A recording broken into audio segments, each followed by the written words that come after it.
Assalamualaikum warahmatullahi wabarakatuh. Di sini kami akan menjelaskan materi evaluasi strategi. Sebelumnya, perkenalkan saya Sinta Nur Rahmadani, NIM 1042.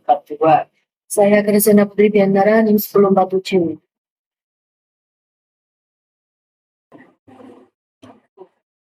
Yang pertama ada pengertiannya, yaitu evaluasi strategi merupakan tahapan proses manajemen strategi di mana manajemen puncaknya itu mencoba menjamin bahwa strategi yang mereka pilih itu terlaksana dengan tepat dan mencapai tujuan perusahaan. Menurut Jauh dan Gluck dalam Amirullah tahun 2015 mengungkapkan bahwa evaluasi strateginya itu adalah tahap proses manajemen strategi di mana manajer puncak berusaha memastikan bahwa strategi yang mereka pilih itu terletak sama dengan tepat dan berusaha mencapai tujuan perusahaan. Selanjutnya yaitu untuk evaluasi sendiri itu adalah riset untuk mengumpulkan, menganalisis, dan menyajikan informasi yang bermanfaat mengenai objek evaluasi, menilainya dengan membandingkan dengan indikator evaluasi dan hasilnya dipergunakan untuk mengambil keputusan mengenai objek evaluasi. Dan yang kedua, yaitu menurut Yunus tahun 2016, evaluasi strategi adalah tahap akhir dalam manajemen strategi. Para manajer itu sangat perlu mengetahui kapan strategi tertentu tidak berfungsi dengan baik. Evaluasi strategi berarti usaha untuk memperoleh informasi. Semua strategi dapat dimodifikasi di masa depan karena faktor-faktor eksternal dan internalnya itu selalu berubah. Selanjutnya ada 3 macam aktivitas mendasar untuk mengevaluasi strategi. Yang pertama ada meninjau faktor internal dan eksternal, yaitu untuk melibatkan analisis apakah kekuatan strength dan kelemahan atau weakness internal perusahaan itu masih relevan, serta apakah peluangnya itu dan ancaman eksternalnya telah berubah sejak strategi dirumuskan.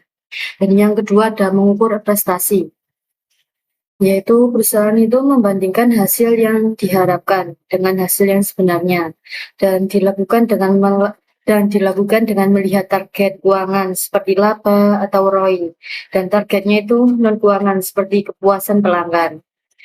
Yang ketiga ada mengambil tindakan korektif, yaitu jika kinerjanya itu tidak sesuai atau jika asumsinya dasar strategi sudah tidak relevan lagi, organisasi harus melakukan perubahan. Nah, maka dari itu bisa berupa reposisi pasar, pergantian sumber daya, atau bahkan berubah visi jangka panjangnya. Selanjutnya ada 3 level strategi, yaitu yang pertama ada strategi korporasi. Strategi korporasi itu level tertingginya, fokusnya itu pada pertanyaan besar seperti bisnis, apa yang harus kita jalani. Yang pertama ada menentukan arah keseluruhan perusahaan seperti pertumbuhan, stabilitas, atau pengurangannya. Untuk yang kedua itu mengelola portofolionya berbagai unit bisnis dan alokasi sumber daya di tingkat pusatnya. Kedua ada strategi bisnisnya. Fokus pada level ini itu persaingan. Strateginya itu bisa diterapkan pada tingkat unit bisnis atau divisi. Untuk strategi bisnis unit atau SBU-nya, bagaimana cara bersaing di pasar tertentu atau fokus pada penciptaan keunggulan kompetitif, misalnya melalui strategi biaya rendah atau diferensiasi produk. Yang ketiga ada strategi fungsionalnya, yaitu level operasional yang mendukung strategi bisnis dan korporasinya. Strateginya itu dibuat oleh departemen spesifik. Contohnya seperti strategi pemasaran atau cara promosinya, strategi keuangan seperti pengolahan modal, dan strategi SDM itu perekrutannya. Untuk tujuan evaluasi menurut Rifai dan Prawironegoro tahun 2015, yaitu tujuan utamanya evaluasi strategi adalah dalam merumuskan dan mengimplementasikan strateginya. Selanjutnya ada tujuan evaluasi menurut Biraman tahun 2011. Yang pertama ada menilai kesesuaian dengan standar, yaitu memastikan bahwa pelaksanaan program itu di lapangan telah jalan sesuai dengan prosedur, aturan, dan parameter kualitas yang telah ditetapkan sebelumnya. Dan yang kedua ada mengukur efektivitas pelaksanaannya, yaitu menilai apakah programnya itu sudah benar-benar dilaksanakan sesuai dengan rencana kerja dan apakah programnya itu tersebut menjawab kebutuhan target pasarnya. Yang ketiga ada pengembangan staf program, yaitu hasil evaluasinya itu digunakan sebagai dasar untuk meningkatkan kapasitas sumber daya manusia. Dan juga hal itu membuat mengidentifikasi staf yang berprestasi atau yang membutuhkan pelatihan tambahan. Yang keempat adalah akreditasi program, yaitu memberikan pengakuan formal atau sertifikasi bahwa program tersebut itu telah memenuhi kriterianya, kualitas tertentu yang diakui secara profesional atau oleh badan otoritas terkait. Yang terakhir ada pengambilan keputusan mengenai program, yaitu informasi dari evaluasi menjadi landasan bagi manajemen untuk menentukan apakah program akan dilanjutkan, diperbaiki, atau dihentikan. Selanjutnya ada aktivitas utama evaluasi. Yaitu yang pertama ada meneliti perumusan strategi. Apakah perumusan strateginya itu berdasarkan hasil analisis atau lingkungan internal dan eksternalnya. Atau juga strategi dirumuskan secara subjektif oleh manajemen puncak, yaitu memeriksa apakah strateginya itu dijalankan saat ini benar-benar didasarkan pada analisis lingkungan internal seperti kekuatan atau kelemahannya, eksternalnya itu seperti peluang atau ancamannya, dan juga ditentukan secara subjektif oleh manajemen puncak tanpa data yang valid. Yang kedua ada membandingkan rencana dengan kinerja, yaitu mengukur realitas di lapangan terhadap target yang ada di dokumen rencana kerja. Jika ditemukan kesenjangan, maka aktivitasnya itu mencakup pembuatan koreksi untuk perbaikan segera. Yang ketiga, ada perumusan dan implementasi strategi, yaitu meninjau kembali seluruh siklus manajemen strategi, mulai dari bagaimana strategi tersebut direncanakan, hingga bagaimana cara pelaksanaannya itu di tingkat operasional. Selanjutnya ada hakikat evaluasi strategi, yaitu evaluasinya diperlukan untuk mempelajari strategi tersebut telah berhasil atau gagal. Prosesnya evaluasi juga bisa dijadikan pembelajaran untuk proses perumusan strategi selanjutnya.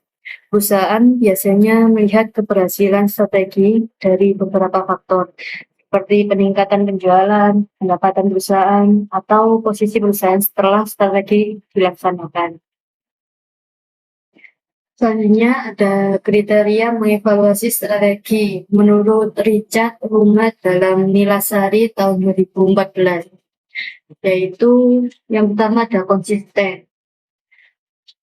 Konsisten seperti antar departemen tidak dibolehkan bertabrakan.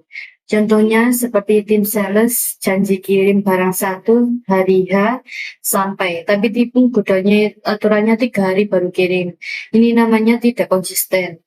Untuk yang kedua ada kecocokan, yaitu harus sinkron dengan trennya. Contohnya seperti saat orang mulai hidup sehat, strategi menjual minuman tinggi gula akan sulit cocok dengan pasaran.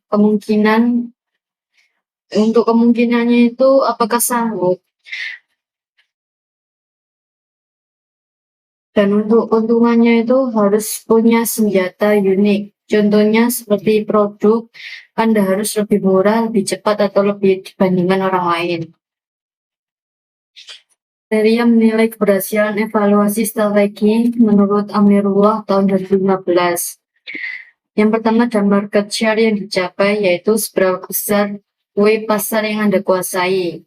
Untuk profitabilitas yang dicapainya itu seperti berapa persen keuntungan bersihnya. Untuk hasil pengembalian atas ekuitasnya, seperti seberapa cepat modalnya itu kembali. Dan yang keempat ada pengambilan investasi, yaitu apakah ada bahan baku yang terbuang percuma, dan yang terakhir ada indikator sumber daya manusia. Jika buruh jika buruhnya itu sering mogok kerja atau banyak karyawan resign, berarti strategi internalnya itu gagal total. Selanjutnya ada implementasi dan evaluasi strategi, yaitu tahap implementasi dan evaluasi strateginya itu merupakan tahap akhir dalam strategi. Dalam tahap ini, manajemen sudah harus mempunyai gagasan yang jelas, mengenal tingkat perubahan yang diinginkan, baik menyangkut struktur organisasi, budaya perusahaan, maupun gaya kepemimpinannya. Selanjutnya ada menurut Arthur A.J. tahun 2007 dalam Yunus tahun 2016, yaitu melakukan tahap implementasi dan evaluasi strategi dengan baik dan berhasil. Manajemen perusahaan perlu terbiasa dan membiasakan diri dengan 4 jenis keahlian dasarnya, yaitu yang pertama ada kemampuan berinteraksi, yaitu seperti bisa membujuk karyawan agar mau bekerja keras. Dan yang kedua adalah kemampuan mengalokasi, seperti membagi uang ke divisi yang paling butuh. Jangan sampai divisinya itu penting kekurangan dana. Dan yang ketiga ada kemampuan mengawasi, yaitu memantau progres tiap hari, bukan sebulan sekali. Untuk kemampuan mengorganisasinya itu membuat aturan main atau SOP yang jelas agar tidak bingung siapa mengerjakan apa. Selanjutnya ada karakteristik dan evaluasi strategi yang efektif menurut Amir tahun 2011. Agar evaluasinya tidak menjadi beban perusahaan, harus melakukan yang pertama ada ekonomi. Jangan sampai biaya menyewa konsultan untuk evaluasi lebih mahal daripada kerugian yang mau diperbaiki. Yang kedua ada aspek yang bermakna, yaitu jangan mengevaluasi hal-hal kecil yang tidak penting. Fokus pada hal besar yang mempengaruhi uang. Dan yang ketiga ada tepat waktu, yaitu mengetahui kegagalan di bulan ke-1 lebih baik daripada baru sadar di bulan ke-12 saat perusahaan sudah bangkrut. Dan yang selanjutnya proses evaluasi strategi. Menurut Umar tahun 2001, proses evaluasi pada umumnya memiliki tahapan-tahapan sendiri.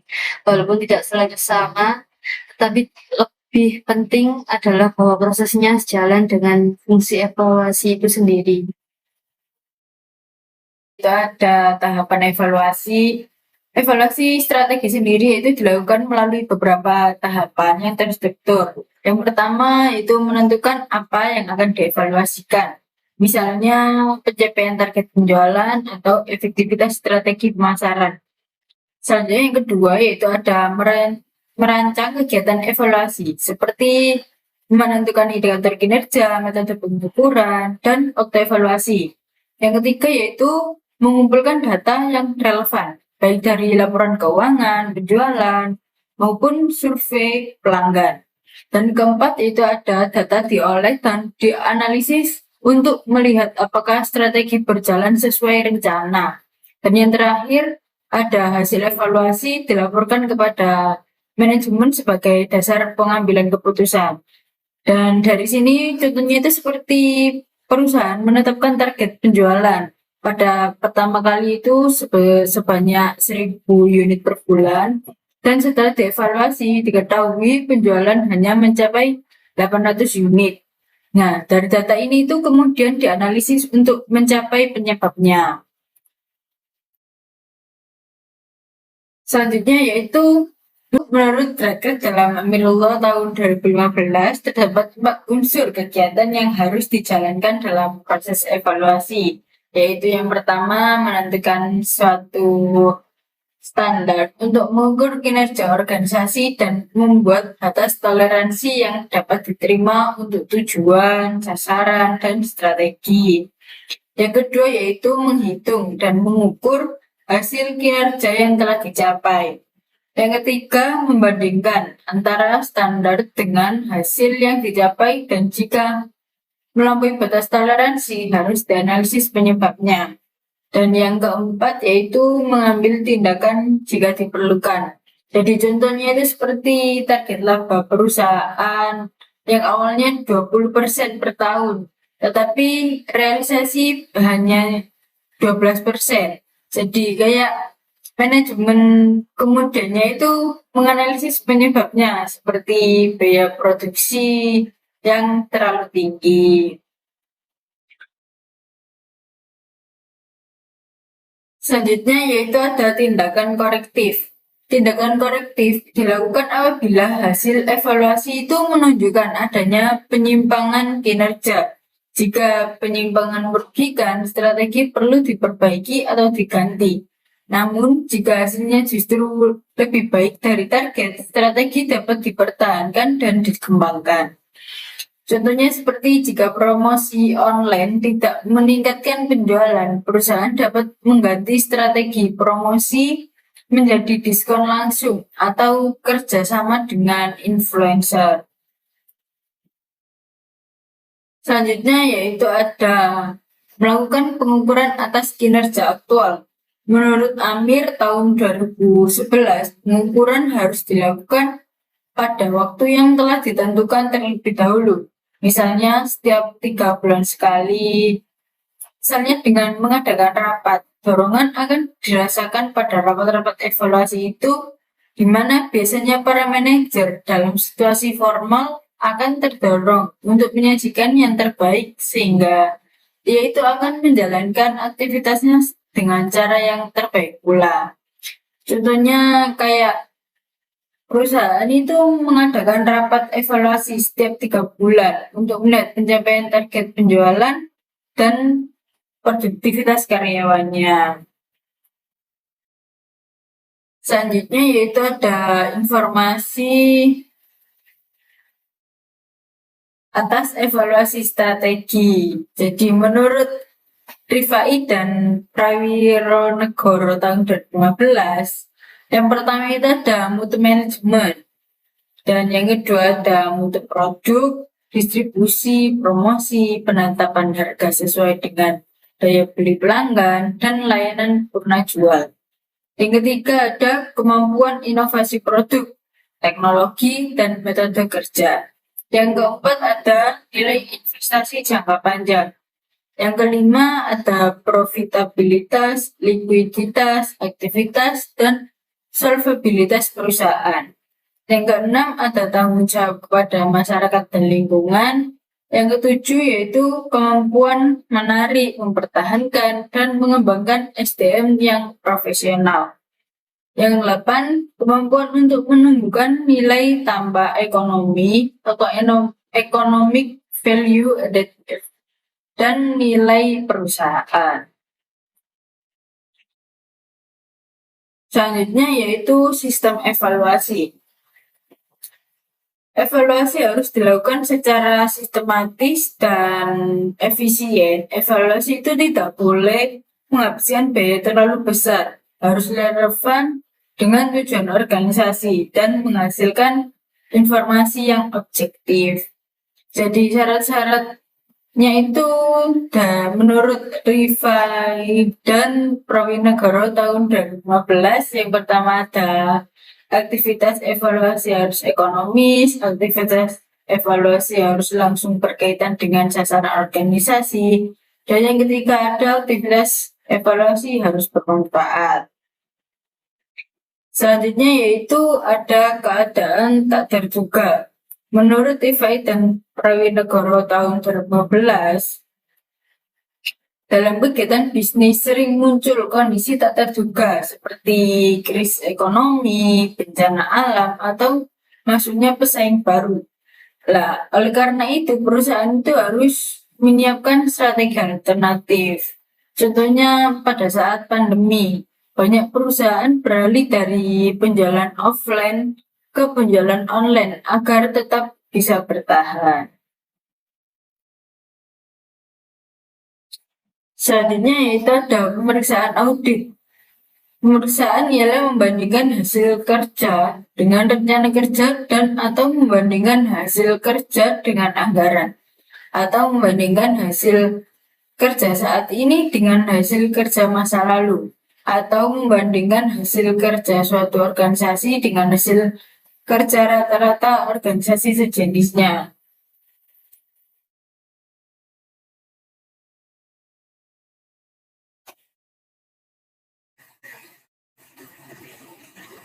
Selanjutnya yaitu evaluasi strategi ada 3 alat utama, yaitu yang pertama ada audit manajemen, audit keuangan, dan audit lingkungan. Nah, yang pertama yaitu ada audit manajemen. Audit manajemen didefinisikan sebagai penilaian sistem manajemen perusahaan atau audit untuk menentukan apakah sistem tersebut itu beroperasi secara efektif dan untuk memperkirakan resiko apa yang mungkin timbul apabila sistem tersebut tidak beroperasi secara efisien. Contohnya seperti audit itu menemukan bahwa pembagian tugas karyawan tidak jelas sehingga menyebabkan keterlambatan kerja. Selanjutnya yaitu ada audit keuangan. Audit keuangan itu menilai kondisi keuangan perusahaan dengan membandingkan pendapatan, biaya, dan laba. Jadi kayak hasil audit itu menunjukkan biaya operasionalnya itu terlalu besar sehingga labanya itu bisa menurun. Selanjutnya yaitu ada audit lingkungan. Audit lingkungan, masalah lingkungan merupakan bagian penting dari manajemen strategis, desain produk, proses produksi, pengemasan, distribusi, transportasi pelanggan, harus mencerminkan kondisi lingkungan. Jadi contohnya itu seperti perusahaan itu mengganti kemasan plastik sekali pakai dengan kemasan ramah lingkungan. Selanjutnya yaitu ada evaluasi strategi dengan komputer. Penggunaan komputer membantu manajemen memperoleh informasi dengan cepat dan akurat untuk pengambilan keputusan. Manfaat dari evaluasi strategi dengan menggunakan komputer menurut Rifai dan Prawinegoro. Yang pertama yaitu manajer puncak dapat dengan cepat mengetahui apakah visi, misi, sasaran, dan tujuan itu sudah tercapai atau belum. Yang kedua, manajer media atau menengah dapat memperoleh informasi apakah pembangunan proyek investasi baru selesai dengan jadwal atau tidak. Yang ketiga yaitu manajer bahwa dapat memperoleh informasi tentang produktivitas karyawan. Selanjutnya yaitu ada pedoman manajemen strategi yang efektif. Beberapa kriteria manajemen strategi yang efektif adalah yang pertama, mutu proses manajemen strategis harus berdasarkan analisis lingkungan yang objektif, bukan pikiran subjektif manajemen.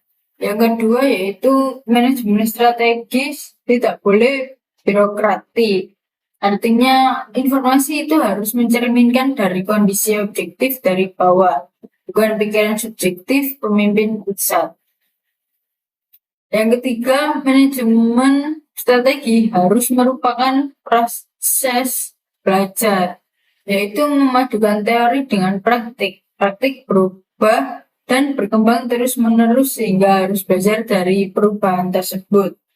Contohnya seperti perusahaan itu melakukan evaluasi rutin dan menyesuaikan strategi pemasaran mengikuti tren digital.